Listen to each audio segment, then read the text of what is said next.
আজকে রান্না করেছি মুগ ডাল আর রুই মাছের মাথা দিয়ে মুড়ি ঘন্ট।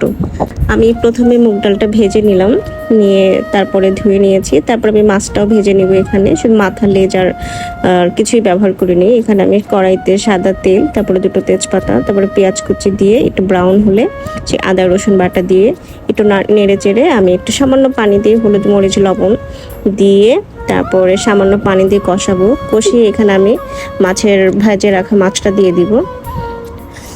দিয়ে আমি বেশক্ষণ কষাবো। কষিয়ে আমি দিয়ে দিব ধুয়ে রাখা মুগ ডাল। মুগ ডালটা দিয়ে আমি কিছুক্ষণ কষাবো। ভালো করে কষানো হয়ে গেলে আমি এখানে পরিমাণ মতো দিয়ে দিব পানি। তারপরে এখানে আমি 10 মিনিট পরে দিয়ে দিব কিছু কাঁচামরিচ, এটা বিভিন্ন স্বাদের উপরে ডিপেন্ড করে। তারপরে আমি দিয়ে দিব এখানে ধনেপাতা। তারপর দেখতে পারবেন ফাইনাল লুক। আশা করি ভালো লাগবে।